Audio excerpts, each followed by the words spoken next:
Hello and welcome to Rev Sports. Despite a brilliant run chase by Virat Kohli or a brilliant innings by Virat Kohli, India have gone on to lose another series on home soil.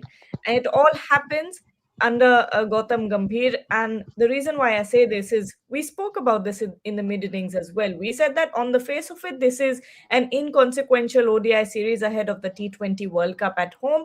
But when you look at the context of the past 12 months of how many series have been lost at home, how many losses have come at home, it all starts to make sense. And obviously, questions will be raised at this point. To discuss further, joining me today is Debashish, Shomik, and Bharat. Debashish, I'll start with you.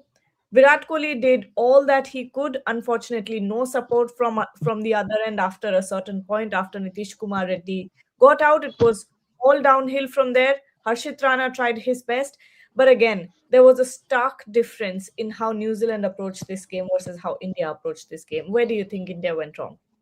Yeah, absolutely, and it makes me feel what will happen post Virat Kohli. Means obviously he make that run chase look so easy. Means for him, means even at this age, he's making it look so simple and until and unless when Kohli was there, even after the departure of Harshit Rana, even India were in the match. Means, but then again, I think that was a brilliant catch. Means under pressure. But you should also give credit to New Zealand for pulling off a series win, an incredible series win, I would say. Means who would have thought that New Zealand would come with such a depleted side and pull off a series win? So once again, but a lot to think upon as far as India is concerned with their spin bowling departments, particularly. Yes, it was that conditions were pretty much in favor of batters, but despite that, means we were talking at mid innings that New Zealand were probably 20-25 runs short, but what a fielding effort! What a fielding effort by the New Zealanders! Means every ball means they were diving, they were putting their body, and that is what it takes to do such things. Means 37 years means winning a ODI series for the first time. What more can you ask? Means I have a lot of respect for Daryl Mitchell and others, means especially Brestwell was not there to bowl. So I think and all credit to New Zealand when it comes to winning the series. Bharat, what are your thoughts looking back on this game? We were talking about off the camera, we were talking about the surface. It now, in hindsight, it looks like a complete different surface, or from what I've been seeing on how fans are taking it on social media, to them, it's a completely different surface for New Zealand versus India. I mean, it looks like it because of the way that New Zealand were bowling and Indian batters were batting. I don't think it was a completely different surface. If anything, after 35 odd overs, it felt as if a little bit of dew also came into play. But by then, India had lost 7 or 8 wickets, so there was nothing left. Maybe few deliveries started to stay a little bit low on the lower side, but full credit first of all to the New Zealand team. Look at the kind of delivery that Kyle Jamieson bowled. That was a delivery that would make even our wobble sim king Matt Henry proud. It was a great wobble sim delivery because it was so well deceived. Even I had to watch it on replays a couple of times to tell that that was a wobble sim delivery because I genuinely felt that, but it was a wobble sim delivery. That tells you what a great delivery that was to Shubman Gill. So it was not due to the pitch; it was due to the skill of someone like Kyle Jamieson there. Rohit Sharma got out a soft dismissal. So who else got out due to different pitch conditions? I don't think you can really blame the pitch there. Either it was a great ball or some bad batting. Yes, Nitesh Reddy played really well for his 50, but she got out at the wrong time when he needed to get going, maybe score about 80 or 90, even if he had taken a few more singles. Having said that, it's nice to see that he scored a 50.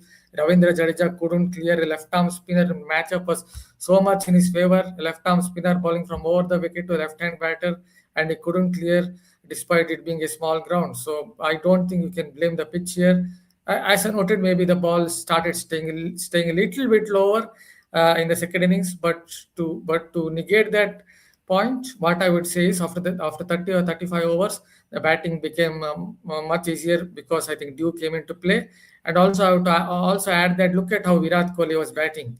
If the pitch was so bad for batting, then one player can't be looking in great touch. Yes, he's the King Kohli. Yes, I understand all that, but still, the way he was batting, definitely the pitch was not to be blamed. It was just the fact that India lost 3 wickets up front.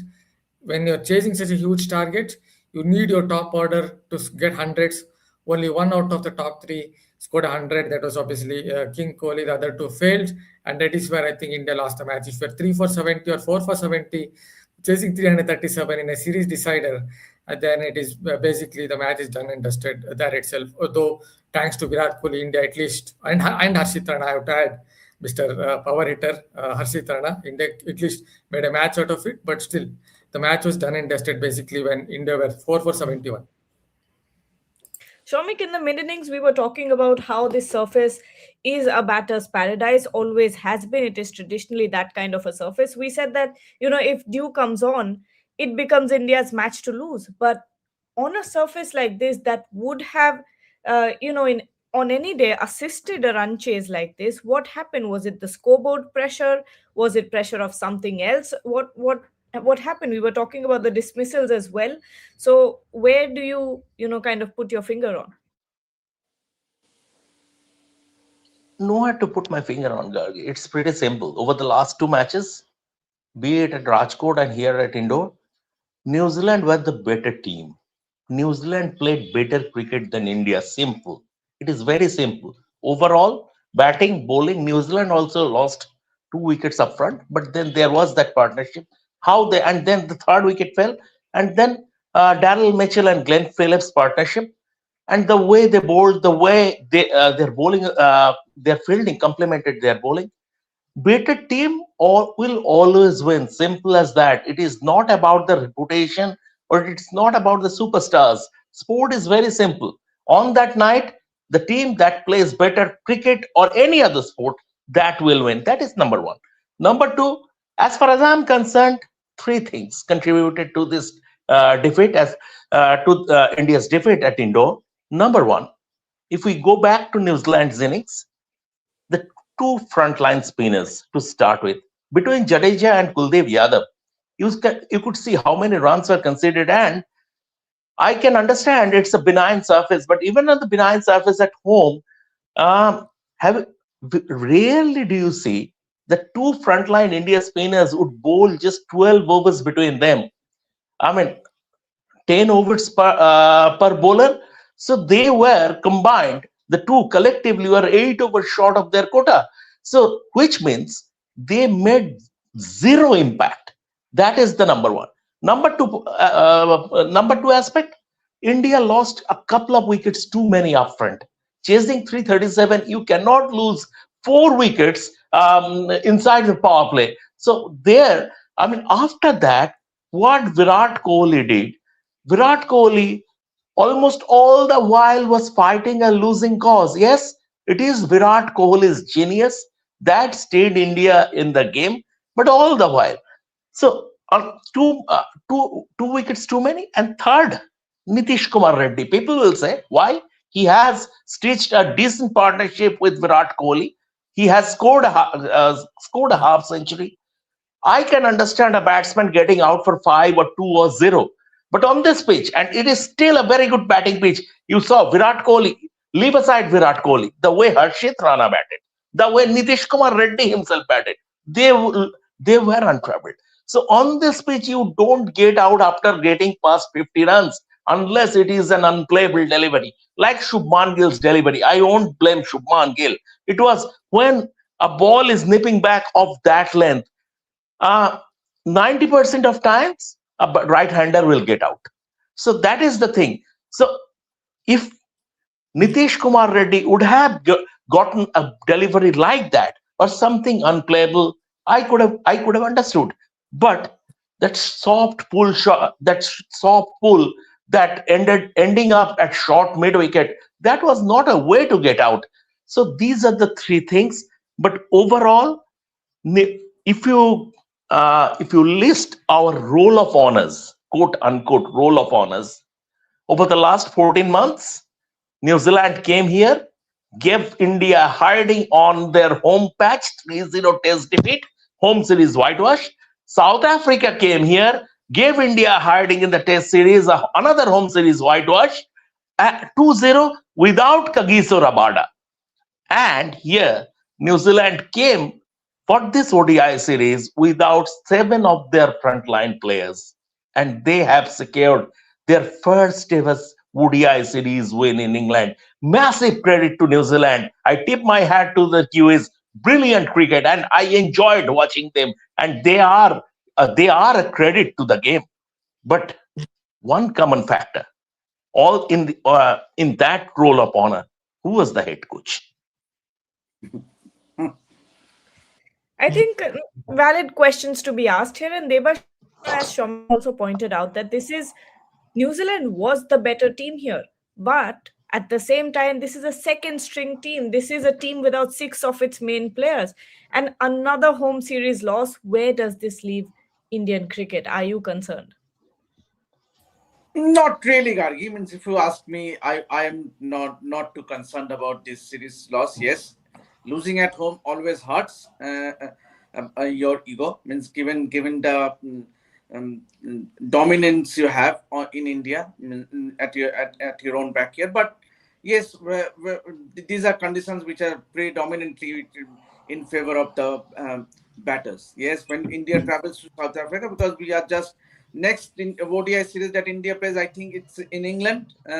So I think the conditions will be far more. It will be a far more even contest compared to what it was we saw in this series, and with the likes of Hardik Pandya and Jasprit Bumrah in, yes, we might see a complete different India altogether. So yes, I'm not looking too far ahead. Yes, a series loss is a series loss, and in the record books, it will always be that India lost a series to New Zealand for the first time in India. But I think when it comes to a few things, means how just what Somikda said, what can you do as a coach when your experienced batter in Shreyas Iyer plays that kind of an irresponsible shot and gets out and put the team in difficult situation? There is no excuse for it. Absolutely no excuse for Shreyas Iyer the way he played that shot. That was not needed by Shreyas Iyer. With India chasing a huge total, and you play that shot and trying to be over aggressive and giving a wicket, throwing a wicket. I would say throwing a wicket away. So I think that's clear, unacceptable to say the least. And also, yes, you might say KL Rahul was a tad unlucky because you needed an anchor at the other end when Kohli was going great guns, but that was not the case. Yes, India were always in a difficult state after being 71 for 4, chasing 337. So I think I would say the blame should be put on the senior experienced batters. Shreyas Yeah, Iyer particularly. yeah. Sorry, Gargi, just please give me a minute. I somewhat agree with Devashish when he say you cannot blame the coach. Yes, the coach doesn't go out there in the middle and play, but at the end of the day, Devashish, the buck the buck stops with the coach. When Rishabh Pant played that atrocious shot at Guwahati in the second Test match, it was Rishabh Pant's fault. Yes, but once again, the blame eventually lay at the feet of whom? The head coach, because he is the front man. He is the front man in the sense it is under him India are playing. Why Manchester United sacked Ruben Amorim? Ruben Amorim didn't go out there in the middle and play. The player missed the goals and the defenders considered the goals. But it is the head coach. The buck stops with him. I'm not blaming Gautam Gambhir. Mind you, I'm not blaming Gautam Gambhir. I am just saying, as as we list India's roll of honors over the last 14 months, there is one common factor, that is Gautam Gambhir, the head coach. Yes, absolutely. Poor shot selection from Shreyas Iyer. Nitish Kumar Reddy should have dug in a little more, a lot more application from other bowlers. Ravindra Jadeja barely contributed. everything combined. And these are senior cricketers, and these are serious cricketers. We are talking about Ravindra Jadeja and Shreyas Iyer here. So, and in the Test match, Rishabh Pant. These are serious cricketers and senior cricketers. So when I mean, when they are, we don't have much room to. We don't have much room for debate. But at the end of the day, I'm just talking about the common factor. I'm not blaming Gautam Gambhir, but I'm just talking about the common factor. No, no, we completely understand where you're coming from. But Bharat, the other thing you have to talk about is the fact that when you look back in hindsight, you realize how clutch some of these players are. Hardik Pandya, Jasprit Bumrah, these two players, their absence was felt through and through. Because if you look back on the entire series, not having breakthroughs in the middle overs is somewhere where India lacked quite a lot. Yeah, but what about our two spinners? They have taken three wickets in total. Kuldeep Yadav and sorry, Ravindra Jadeja. In total, they have taken three wickets. Your pace bowlers have still taken 15, 16 wickets combined. Without Bumrah, yes, Bumrah would have made a huge difference because of his ability to bowl in the slog overs, the way he bowls in the opening overs as well. Hardik Pandya is an all-rounder as well because he's someone, as I noted, he bowls that hard length. But still, you have to see the fact that Indian pace bowlers still took 16 wickets or something on those lines. You can't expect them in these conditions to take 25 wickets or 26 out of 30 wickets. So when your spinners are taking these three wickets in three games, then there's a problem, especially in these conditions. So that is one thing I will look at it. Other way to look at it is, I think, compared to T20 cricket, still India have some problems in ODI cricket. Yes, we are thinking about Bumrah, but who knows? How can you predict the future? God forbid if Bumrah has another back injury, then suddenly if you look at the pace department, there are definitely problems. There is inexperience in that pace department. So I think in ODI cricket, India have a few more problems if you compare it to T20 cricket. Even if you look at the top order, yes, Rohit Sharma scored runs against Australia. He scored some runs against South Africa, but in this series he has failed. And then you look at someone like Shreyas Iyer is obviously returning from a career threatening or major injury. Still, he couldn't score many runs in this series.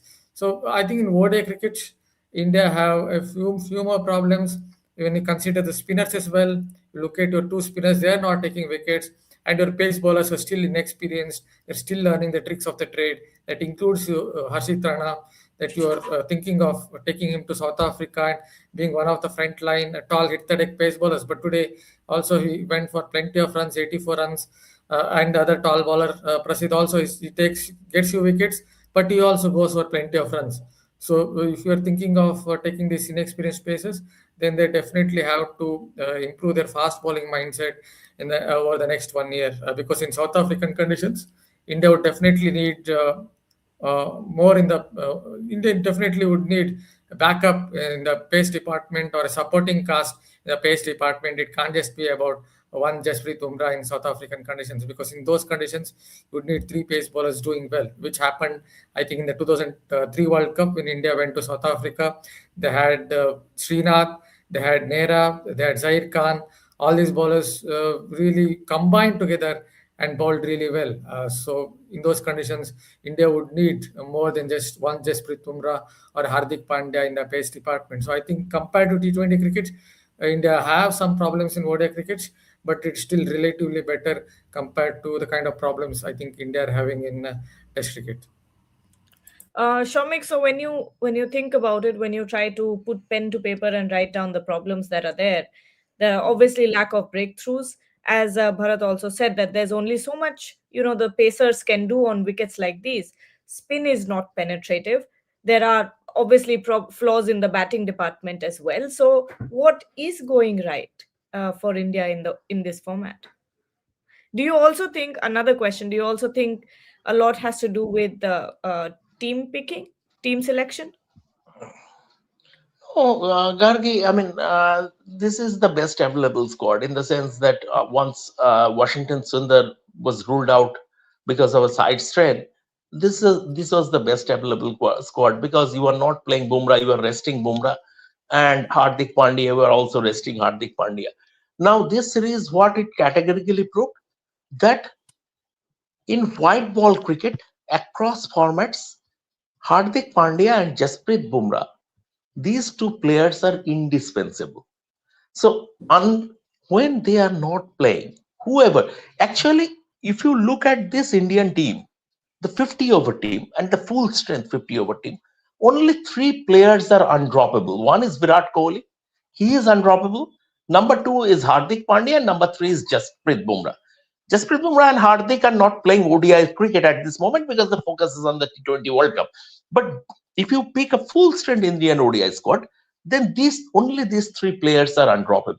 Rest, anyone you can drop because you can have that replacement. These three players are irreplaceable. Here, only Virat Kohli is there. Another question I was being asked whether this will have an adverse effect in terms of India's T20 World Cup campaign, starting with the build-up of it, starting with the five-match T20 series. I don't think so because India are getting back several match winners in that series. To start with, Abhishek Sharma will be there. Abhishek Sharma is a match winner on his day. Varun Chakravarti is a match winner. Hardik is a match winner. Jasprit Bumrah is a match winner. So it's a completely different format, and you have several X factors. So I don't see. I mean, this loss will have a trickle down effect to India's performance in the T20Is. Of course, there is another side to it. Maybe New Zealand and all other teams, all other top teams will take heart from this New Zealand series win. Although this is a different format, that yes, we can beat India in white ball cricket, which was looking only a few days ago, which is looking nigh on impossible. But that aside, I don't think India will be affected by the series loss going into the five-match T20 series against New Zealand, followed by the World Cup, because India would be welcoming several match winners, and who on their day, a couple of them alone can take the side home.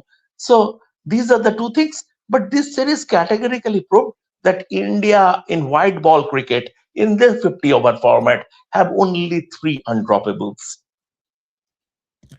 Okay, I'll take final couple of questions before we close the show, and then of course we'll come back tomorrow and do a sort of series review and try to understand what the problems were. But there's a super chat here. Prashanjeet is saying Rowe should not play every game. He should rotate with Jaiswal like MS did after 2011, and Jadeja look third division cricketer. In T20, Bishnoi play with Varun.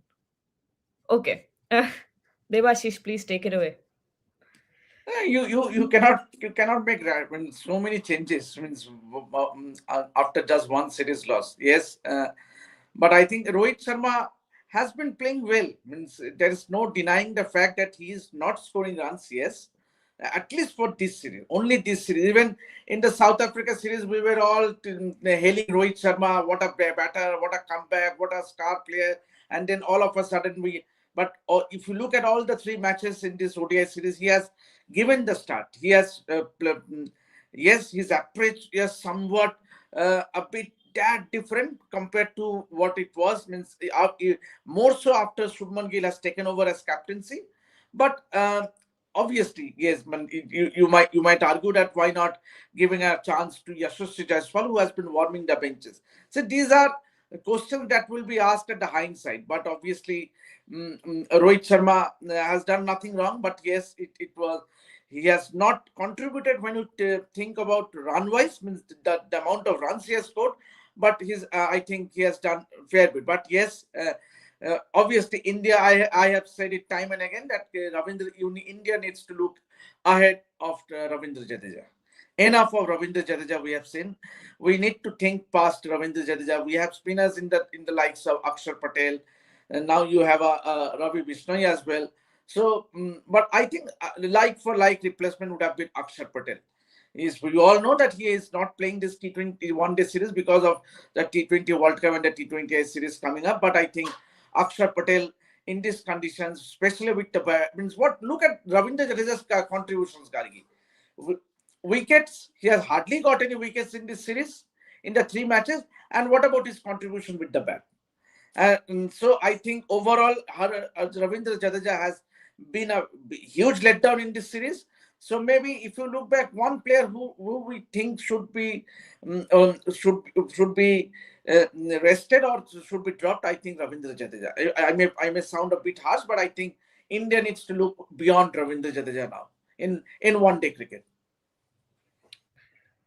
And final super chat here. Nomad Tibet is asking, "Hello, folks. Under Dravid and Shastri, players were putting their heart and soul in every and very enthusiastic. I don't see the same hunger here under Gautam Gambhir." Bharat, you're not in the dressing room, so you don't Yeah, know. But that's what I was thinking. That is what I was thinking. As an outsider, it is very hard to tell the body language of players.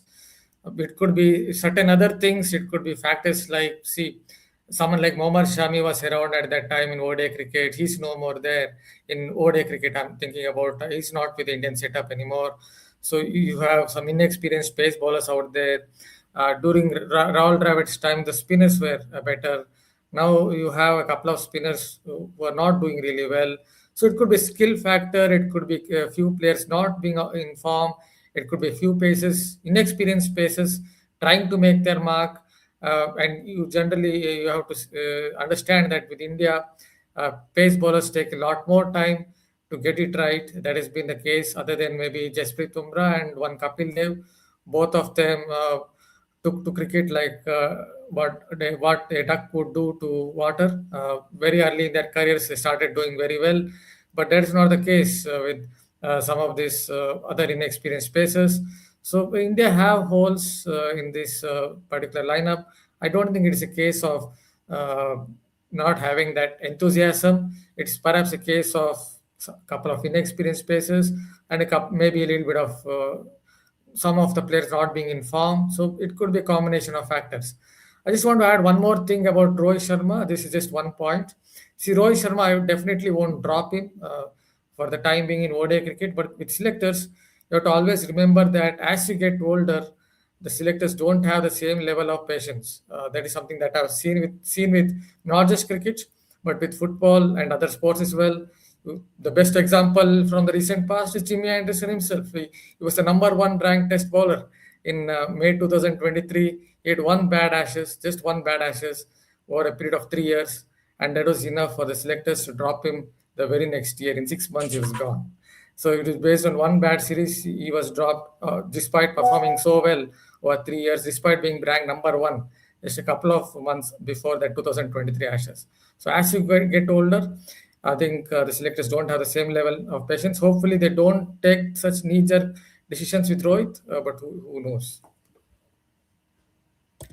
on that note, we'll take your leave. Thank you so much, Debashish, Bharat, and Shomik for joining. We'll be back tomorrow live at 12, where we will dissect the entire series, see what went wrong, what went right as well. Of course, we won't ignore the positives because it's not a good way to look at life. You can't be that pessimistic about everything. Among many trolls and all of that, you also have to find some silver linings and look at the positives. Otherwise, you'll never find your way out of problems. But that's how I think we should approach this as well. Obviously, there are problems when it comes to India's ODI format, but what are the problems that need addressing is something we will discuss tomorrow at 12. I believe Shomik has something to say before Yeah, I go. Gargi, basically to put things perspective, after all the debate and everything, to put things in perspective, this was just an inconsequential ODI series. Yeah, T20 cricket, T20 cricket is the flavor of the month, and with the five-match T20I series, India's build-up for the T20I World Cup would start. So, exactly. निगाहें उस तरफ जमे रखिए. That is the thing, and basically this is just treat this as I mean it's just an ODI series that had very little relevance. Absolutely. On that note, we'll take your leave. Of course, as I said, I'm saying it for the third time now. Come back tomorrow at 12 p.m. We will discuss what went wrong, what went right, and we will go in depth with the series review. Thank you so much, everyone. Good night.